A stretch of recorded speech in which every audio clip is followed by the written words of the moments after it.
What makes up the skeletal system? Bones and cartilage. Yes, a bunch of connective tissue. So we're entering into. Last week we talked about lots of epithelial tissue. Now we're in connective tissue. We have bones and cartilage. And so the question then is, what's the function of the skeletal system? What does it do for us? Or what are the functions? Let's try to list 5. Structure. So number 1, we're going to say support and structure.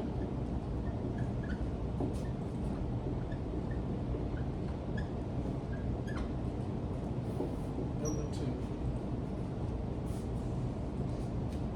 Produces blood cells. Blood cells are produced. Number 3. Protection of organs. And a ton of organs like our brain, our heart, our lungs, all protected by the skeletal system. What else does the skeletal system do?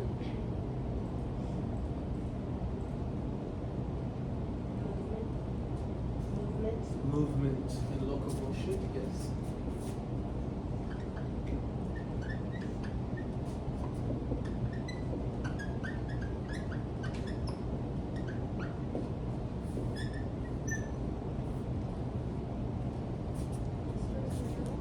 Storage of minerals, yes.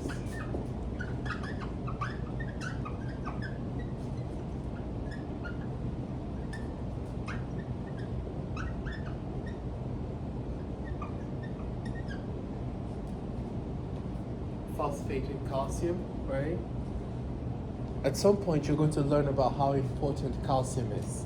Calcium is way too important. What else? I think we've listed the major ones, but we're just gonna add a couple more. We're gonna do attachment of muscle.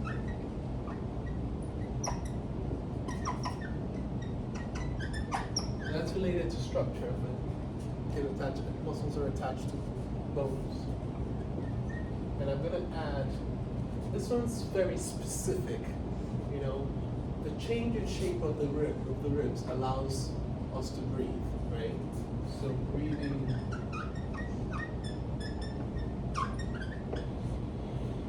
Okay, the skeletal system basically is very important.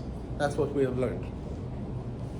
But like you guys said, it is made up of bones and cartilage. Bones are classified based on different factors. One of the classification is based on the shape. Based on shape, we have 4 major types of classification. Now we have some textbooks would list 5, but we have 4 major types. So we have long bones, short bones, irregular bones, and flat bones. Long bones are like these ones right here. They're longer than they are shorter, and they always have a medullary cavity, which means they have a big hole in the center. Okay, example, femur, tibia, fibula, right? Ulna, radius. What are other examples? I mentioned most of them. Humors. Humors, yes. Any other examples?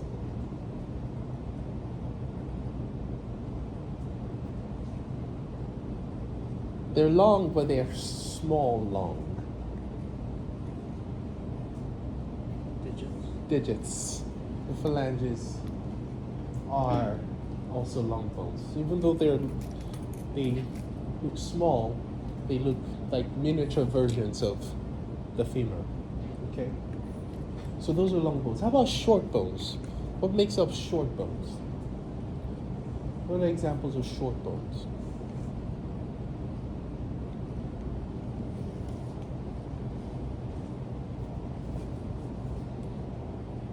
Short bones are basically, they look like cubes. They are almost even, they have their dimensions are kind of similar all around. What might be an example? The patella, still, the patella is a good example, but that's the one I said that there are five. Some textbooks will tell you there are 5 types of bones. The patella is referred to as a sesamoid bone. So it's a unique type of bone, but otherwise it would be classified as a short bone, but they've given it its own classification. That's a good example. Your carpals, yes, your carpals are a great example. Your tarsals and your carpals, and next week we're going to talk in detail about those. You're going to talk about your talus, your navicular bone, your all the ones in your feet, your hands, okay? All right, so those are short bones. How about flat bones? What's an example of a flat bone? Scapula. Yeah? Ribs. Ribs are, they look long, but they're not long bones. Why aren't they long bones? What are they missing?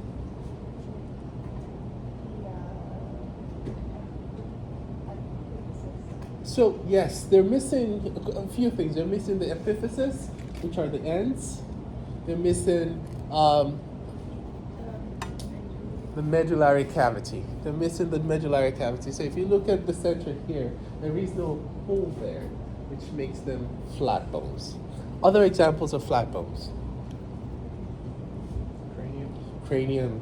Most of all the bones in here, up here, are flat bones. Your parietal bone, your frontal bone, your temporal bone or occipital bone, they're all flat bones. Okay? All right. Then the last group we have are irregular bones. These are bones that we don't know their shape, they're just there. Okay? So, and by the way, all of these are just shapes. So they might all look similar in terms of what they're constituent, but it's just a shape. So what's an example of a bone that can't tell the shape? Pelvis. Pelvis is a great example because it's got 3 bones that are fused in this space called the acetabulum. So this is called the acetabulum, and you've got your ilium, that's your hip bone, that's the one that shoots out here, and you've got your ischium, that's the one you sit on, and then you've got your pubis, okay, and that's the one in the middle. Okay, that's a great example. And then you've got your vertebrae. Your vertebrae are also irregular bones, and they've got many different looks. One of the things that you're going to be doing today is identifying your different vertebrae. So over there, Dylan has a bunch of vertebrae sitting. And before you leave today, you're going to go there and you have to be able to identify all the different types of vertebrae, okay? You should also know some of their parts. I'll indicate which parts you should know, but you should be able to identify to him all of the vertebrae. So that's one classification. Let's move forward. Bones are also classified based on location. We have the 2 major types, and that's what we're going to focus on. Today we are focusing on the location in the center of the body, the axis of the body. That's called the axial skeleton. So we're going to do axial skeleton today. And then next week we're going to do appendicular skeleton. The axial skeleton consists of your cranium, facial bones, vertebrae all through down to the coccyx,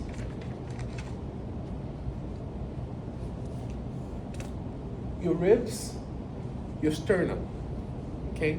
Every other thing is part of your appendicular skeleton.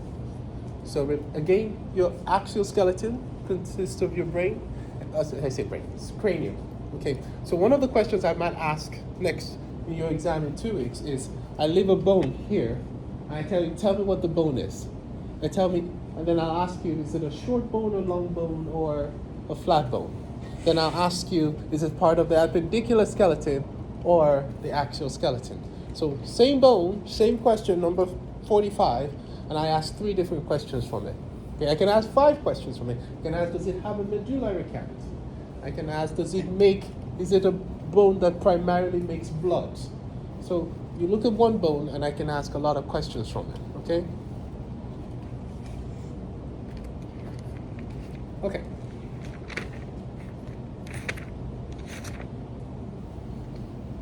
So the bones of the axial skeleton are what we're focusing on today. And before we go into drawing and a few other things, let's do the cross section of a bone. Let's talk about the cross section and composition of bone. Bone is made up of primarily what? What might you find in bone? That's a good question, Aya. What might you find in bone composition?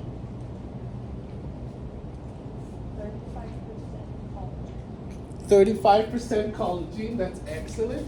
So we've got collagen. The cool thing about collagen is, if you're learning about other tissue, collagen is like the tough tissue. But you're learning about bone, collagen is the soft tissue. Okay? It's very interesting. Okay? So collagen, what else is found in bone? Hydroxyapatite, thank you. Dylan, do you know the formula for hydroxyapatite? I don't. No, it's all I know is it contains calcium, phosphorus, phosphates. That's true. It contains calcium. It's got a very fancy long formula. Maybe Ethan knows. Yeah. Calcium and phosphate. So these are the two primary minerals that make up bone, and which makes bone an important source of these minerals. These minerals are used for, we need them. We need them all the time. Your body is constantly breaking down bone for you to work. Who's a softball player here? Anyone play softball? Baseball? Some sport? You guys play sports. Those that play sports, your body uses certain bones more often. If you're a baseball player, you're using your shoulders a lot. If you're using your shoulders a lot, what's happening is your body is constantly breaking down the calcium and phosphate in that area and constantly rebuilding it. Okay? Resorbing and rebuilding. I'm going to talk about that shortly. So bone is made up of collagen, hydroxyapatite. What else might you find in bone? Or around the bone structure?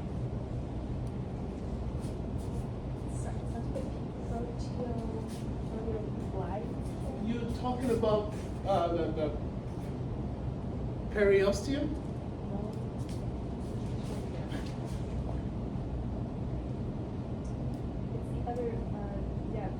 It's collagen and proteoglycan. Oh, yes. Yeah, proteoglycans, yes. Thank you. Very important. And so these are the soft part of bone, right? And then we have hydroxyapatite, which is the hard part. The other things I want you to know are osteoclasts, osteocytes, osteoblasts, osteoclasts. By the way, collagen and proteoglycans will make up what we call osteoid. Okay? So we've got osteoid, osteocytes, osteoblasts, osteoclasts. What's osteocytes? What does the word osteo mean? What does the word cytes mean? So these are bone cells. Mature bone cells. Okay? The grown bone cells. How about osteoblasts?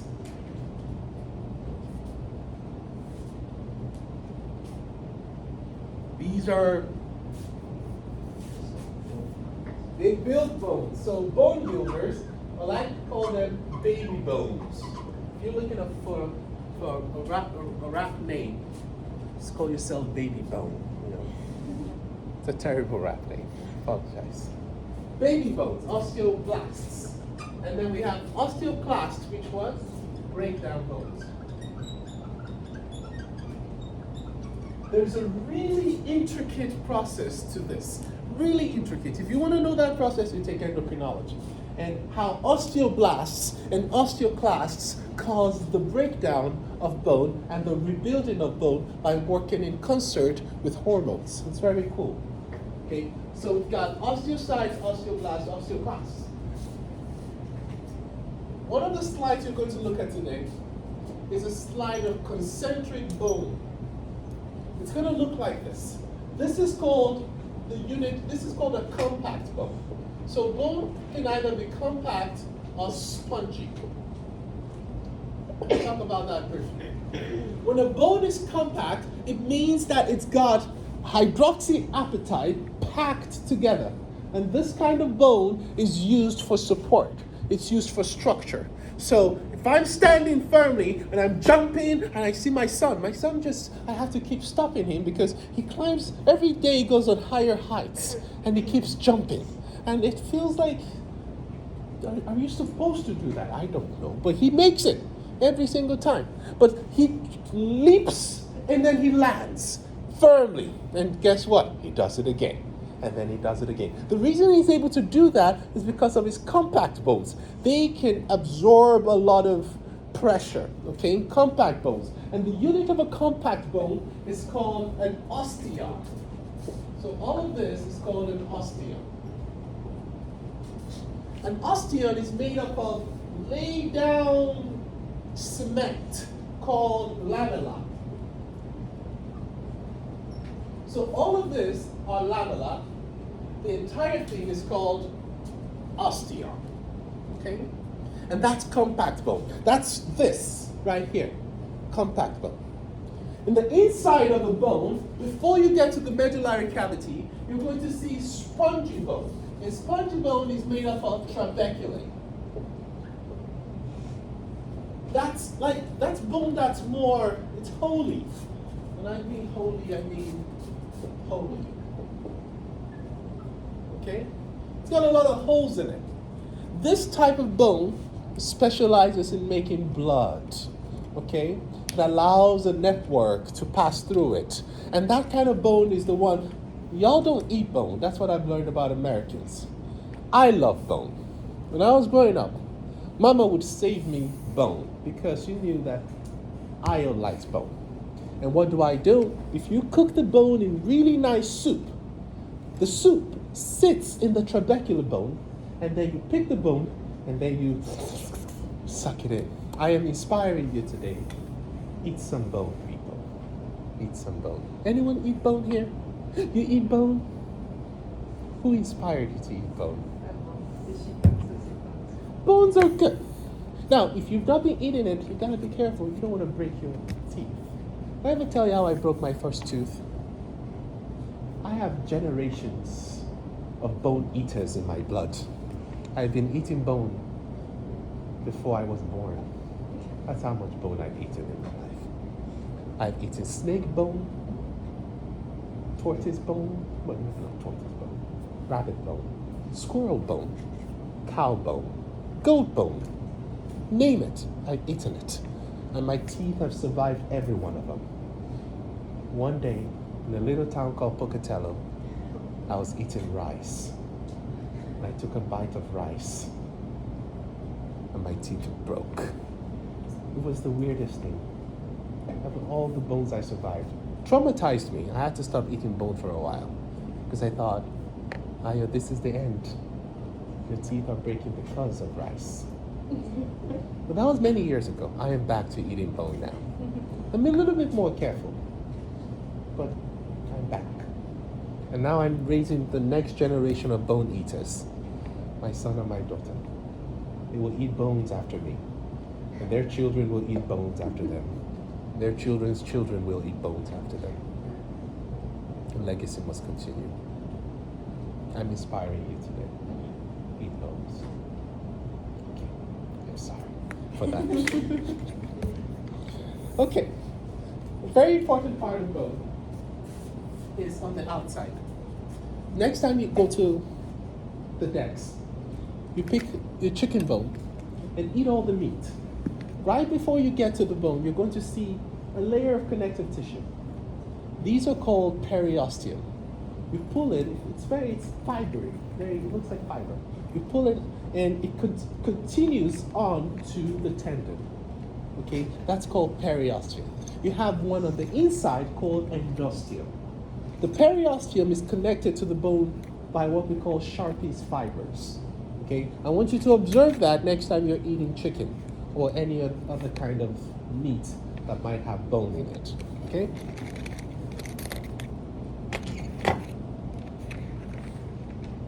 All right. So let's see if I don't want to miss too much. I don't want to talk too much either. Okay. So those are the major things I want you to know about bone. There are some things I will not talk about, but we have plenty of time to go over it yourself. Because what I've observed is my talking does only so much. You guys are really good about finding information, so I will leave it to that. So one of the things that you're going to be looking at today are histological slides of compact bone. Those are the round concentric ones. Before I forget, in the osteum, you're going to find spaces. These are called lacuna. And these are spaces where you find bone cells. Bone cells live in lacuna.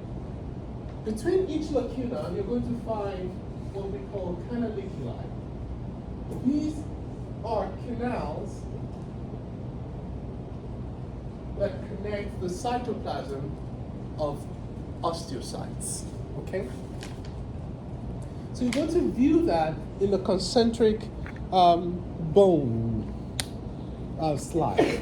A few more slides you're going to look at, just two slides. There's one that's decalcified, which means it doesn't have the hydroxyapatite. You get to look at that and see osteocytes, osteoblasts, osteoclasts. And then you also look at endochondral ossification. Because of time, I will not look at endochondral ossification in detail, but you should have gone over this in class. And that's just showing you how cartilage becomes bone gradually. How cartilage becomes bone gradually. So if you have a long bone like this, growth, if you get taller, it usually happens at the junction between the epiphysis and the diaphysis. Epiphysis, diaphysis. At the junction, you have what we call epiphyseal plate. Epiphyseal plate is made up of cartilage, and this allows us to grow. Over time, when you get as old as I am, your epiphyseal plate becomes epiphyseal line. And this line does not have any more bone in it. It only has it doesn't have any more cartilage in it. It only has bone. So if you're young enough that you're still growing, you still have an epiphyseal plate. And some of the guys in here still have epiphyseal plates. I doubt if any of the girls has epiphyseal plates, except you're still growing as a young lady. Now, one of the cool things about epiphyseal plate is that, is there any young lady in here that stopped growing at about 12 or 13? Anyone? You stop growing at about 12 or 13. That's going to happen a lot to girls. And the reason is, the moment you enter puberty, your body starts producing estrogens or testosterone. Estrogens cause bone to form and cartilage to disappear.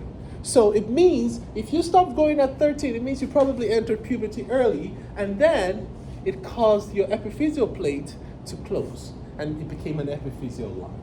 Okay?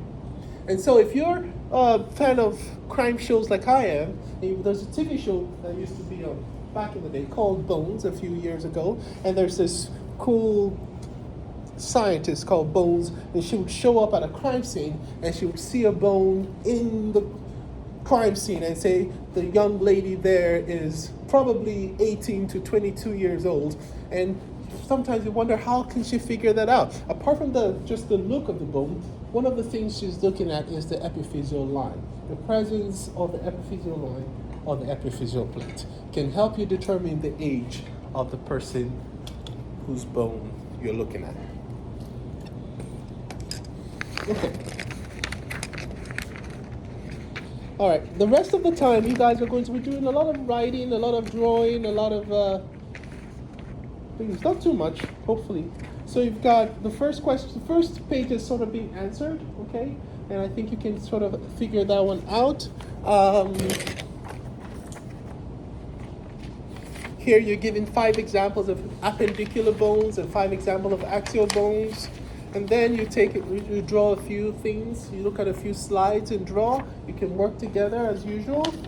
And then here you're going to be doing the gross anatomy. This is the important part. The gross anatomy, you get to work with your partner, right? At the end of the day, you're going to go to Dylan. Dylan is going to ask you to identify the different bones that are listed here.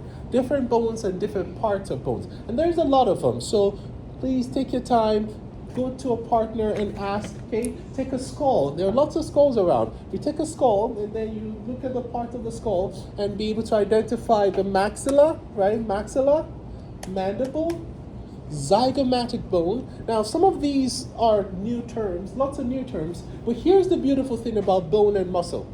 A lot of the terms you're going to hear in bone, you're going to see them again in muscle.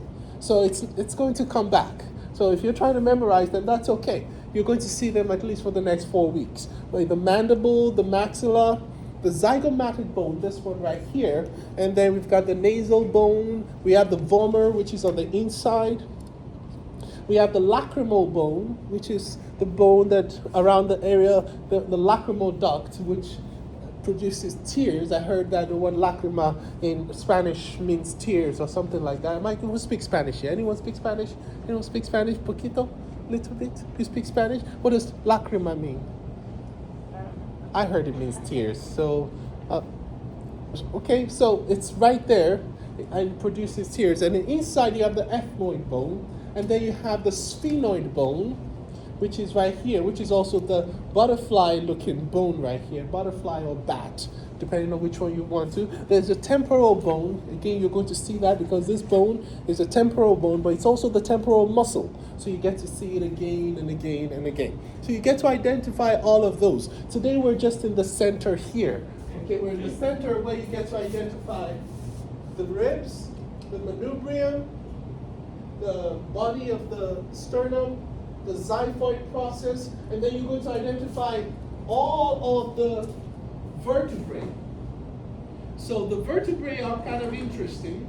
They all have different shapes, but they have some unique features that you can easily identify them. For instance, the first vertebrae is called the atlas. I'm going to show you the atlas and the axis.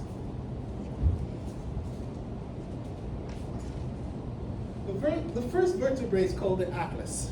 And the atlas is unique because it doesn't have a spinous process, a long spinous process like the other ones. So this is the atlas, gigantic space in the middle, that's called the vertebral foramen. And then you have the axis. The atlas is named after the god that lifts up the globe, that atlas, right? And this is the axis. So the atlas sits on the axis, and that's how you turn your head. The movement of the atlas on the axis is how you turn your head, okay? So atlas, axis. Axis is pretty cool because it's the one that has the most number of processes. Some of the processes are really short, but it's got this big process here called the dens or the odontoid process, and that's where the atlas sits. And then you have the other types of cervical vertebrae. Even though these two are cervical vertebrae, there are five other cervical vertebrae. These are just your regular cervical vertebrae. And one of the cool things about cervical vertebrae, one way to identify them is that their spinous process is bifurcated. So it separates into two. You get to learn those. And then you have, bless you. Then you have your thoracic. The thoracic is easily identifiable because of its long spinous process, really long spinous process. That's the one up here, thoracic. And then you have the lumbar, where you get the spinal tap, the ones that they put in stuff into, right? Y'all know what that is. So we got the lumbar. The lumbar's got the big centrum, or the big body. So that's how you remember that one. And then you have the coccyx and the sacrum. That's your sacrum, which is a bunch of fused vertebrae. That's your sacrum, and then the coccyx, even though it's not here, it's attached here. Some of the skeletons have coccyx. Okay. Another bone that you're going to see today that is pretty cool is the hyoid bone. The hyoid bone, anyone know where the hyoid bone is? Yes. This is the hyoid bone. Oh, look at that. Well, last year, some students hid chocolate everywhere. And there was like a candy, what do you call that thing? Hunt Yeah. for candy. And they were looking for it. I just found it. This is from last year. Look at that. It was sitting right there. That was a smart place to hide it. I didn't see it before. Okay. Anyways, this is the hyoid bone. And the hyoid bone is unique because it's not attached to any of the bones. Okay, it's attached to the tongue. So it's not attached to any of the bones. So that's why this one is here, okay? So those are the bones that we're looking at today. I think that's all I have for you today. So I want you to go over this entire document. I want you to practice your bones. Go up to a friend and ask them, what is this bone? Or quiz them. Tell them, I have learned all the bones of the body. Now I think it's time for you to learn them. Let me help you learn them. Okay? So we get to do that, get to identify the parts. In this box, you get to compare the atlas versus the axis. The point of this is not just for you to draw, it's for you to observe the individual differences between both types of bones. Okay? Number 14, please ignore number 14. After I put that, then I realized that that bone right there, the clavicle, is not part of the axial skeleton. It is part of the appendicular skeleton. So you're going to see that picture again next week in appendicular skeleton, okay? If you want to work on it, that's fine, but you don't need to.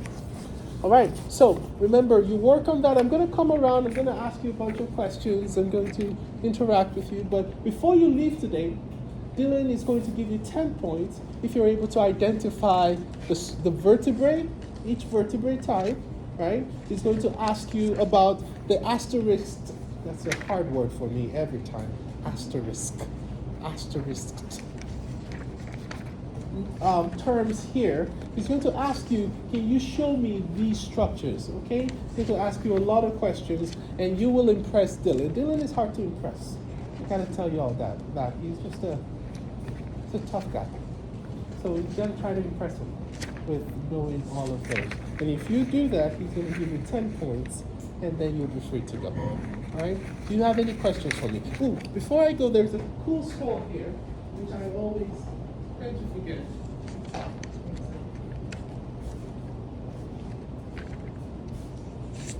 Cool skull here. Oh, there it is, right in front of me. Baby skull. Baby skull. See, it's a little different from the regular skulls in front of you.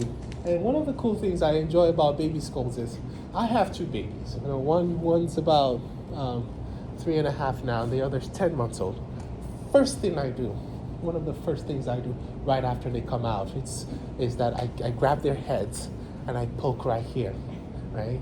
And next baby you see, you grab the head with permission, and you poke the head right in the center here. It's very squishy. You push in, and what do you feel? You just feel tissue, right? And that's because they have this.